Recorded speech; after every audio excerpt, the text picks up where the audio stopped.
Oliver, your mother is close to giving up her car due to over 250,000 miles, in which you will be giving her your car. You will then be in the market for a car. Do I suggest leasing or buying? Oh, good question. It depends on what your needs are. If you do a lot of driving, it can be hard to meet those needs with leasing.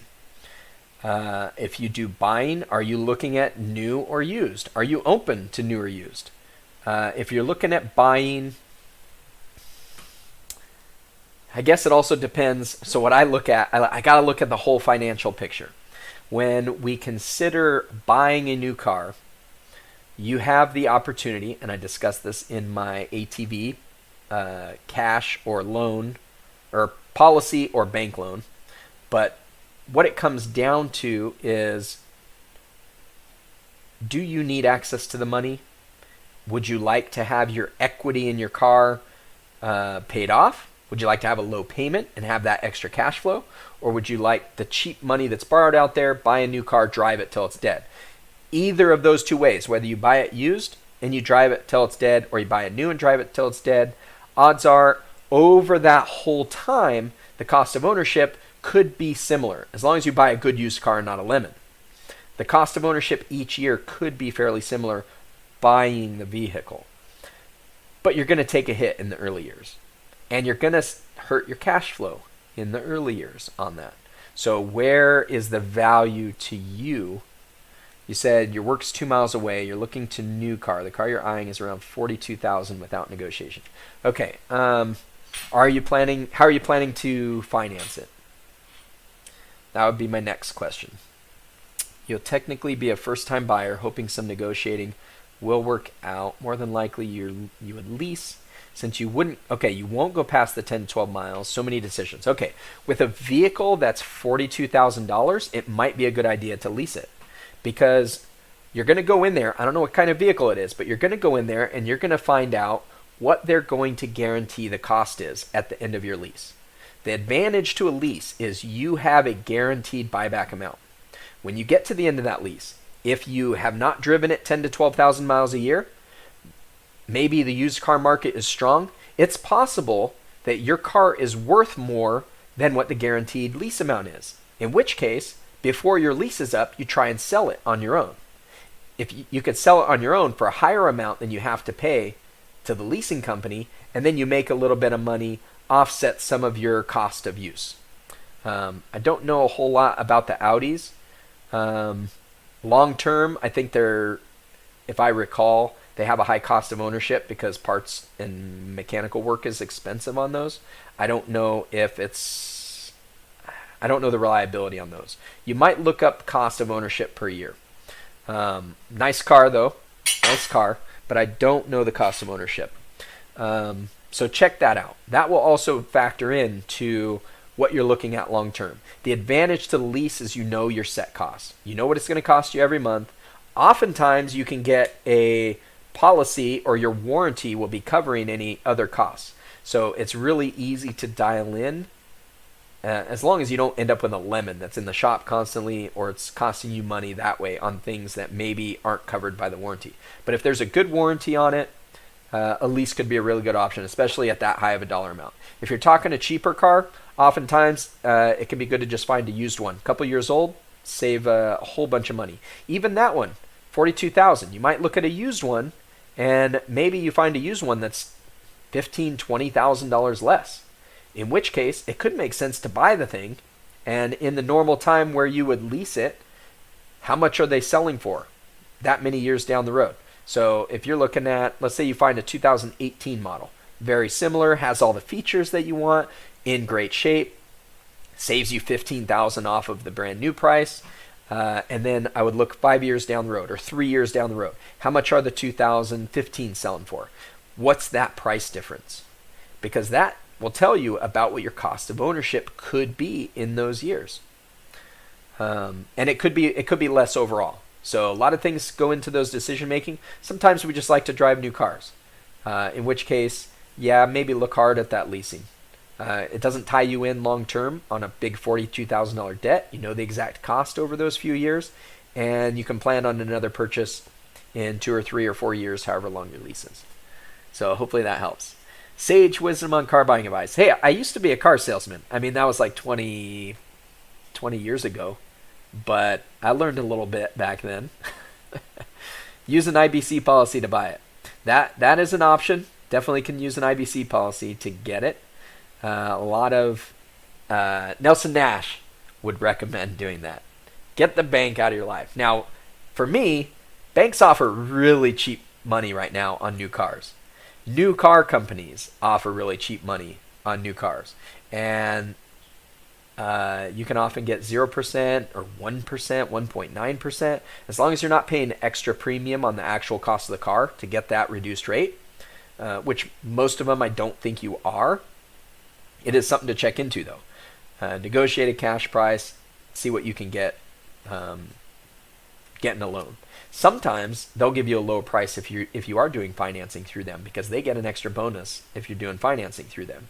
They make money on every stage of that car transaction. So might be something to look into. But you can always have the cash value in your IBC policy to pay it off whenever you want to. And now you're putting that equity to work for you. You have a lower cost loan and you're getting that arbitrage.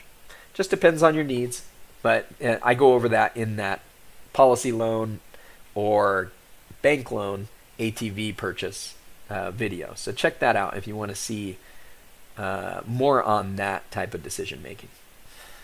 So let's see. Top Gun. They build the interest into the cost of new cars. If you pay cash, you get a discount. If you use IBC, you get both. Not necessarily. So when I sold cars, I sold new cars. The dealership gets a certain amount. They have their costs, which they don't share with the employers or the employees. They don't share that with the salespeople. The desk people know what it is. But there's a lot of movement that you can get off of MSRP. It depends on the vehicle. And when I was selling them, it didn't matter how they were financing. Oftentimes we would do the negotiations first, and then they go in and do financing or whatever they do. It didn't matter. It was up to the finance manager to try and make the money that way. And that's the finance manager's job, not the salesperson's manager's job to figure those things out. But I would see really, really low sales prices. The biggest factor was the time of the month that it was and how pressed they were to hit the numbers. Because with a dealership, if you could be one car off of making like $100,000 bonus from the manufacturer, they're going to take a loss on that car to get it. If they're 2 or 3 cars away from it, they're going to take losses on those cars to get it. If they're not, if they've already made it, they won't even care. They will not discount that car past what they normally would. They are out to make money. So that the best, if for you the biggest thing is to get the absolute best price that you want to get, you want to try and wait for that. Me, when I go out and I shop cars, I don't really care that much about, and I know I should, because $500 seems like way more when I'm buying a computer as opposed to when I'm buying a car. It's still $500, but having been a salesperson, I don't give them that hard of a time. I usually just shop for the best deals, the advertised sales that are out there, so I don't have to negotiate. I don't mind negotiating. I'm actually pretty good at it, but I find it to be so much easier, and I actually don't mind paying a little bit of profit to the dealership because I know what they go through. And it's just, everything goes so much smoother. And if you have problems and you want to go back, like, you're making a friend if you make it easy on them. It's really easy to go back and get them to do other things for you. So you're kind of paying for a better relationship.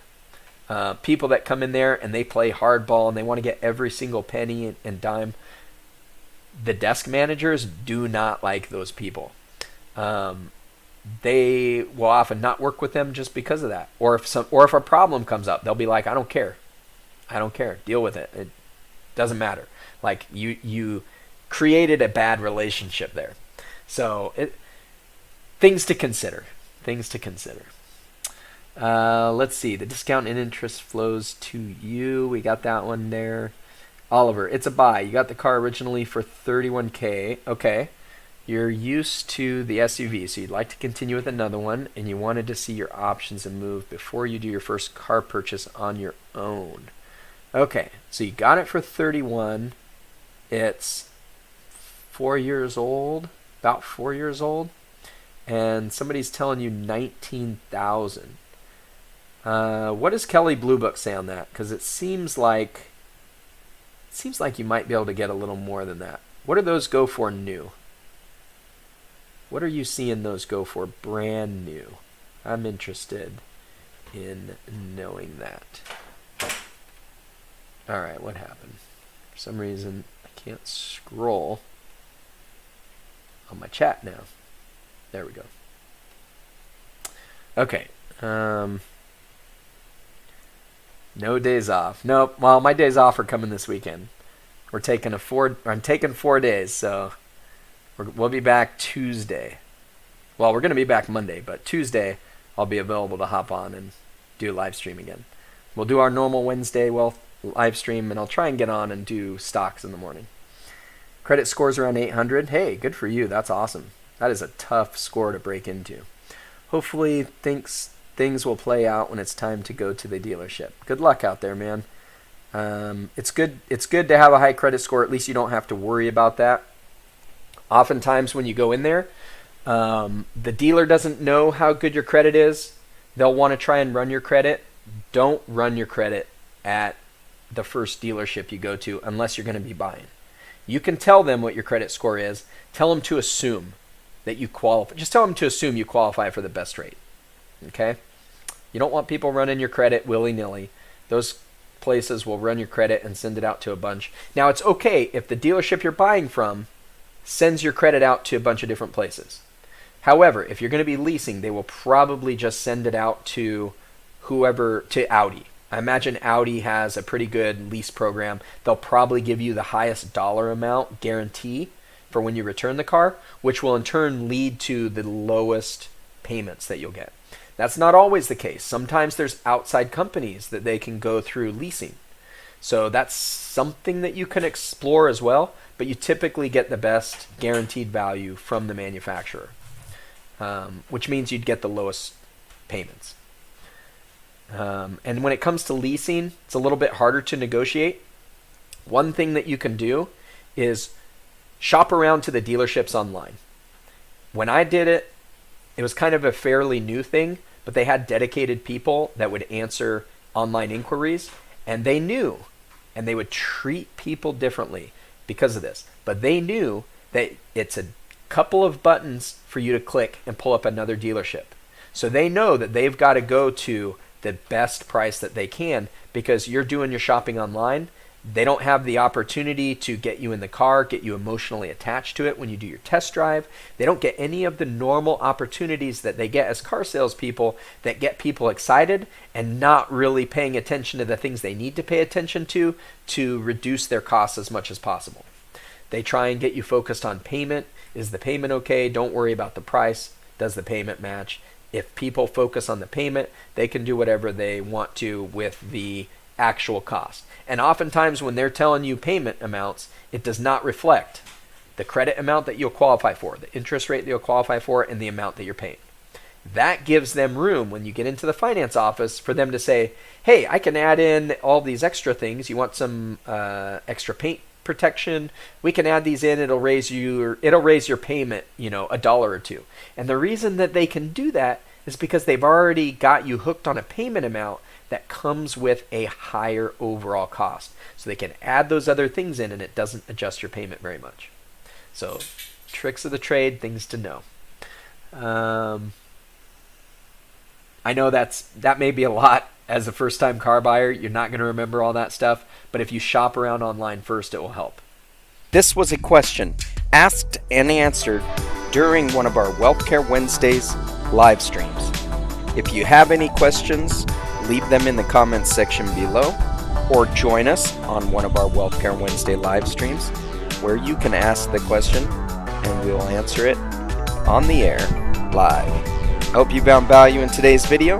If you'd like to find out more about IUL and whole life, check out these videos right over here, and we'll see you next time. Now go maximize your cash flow.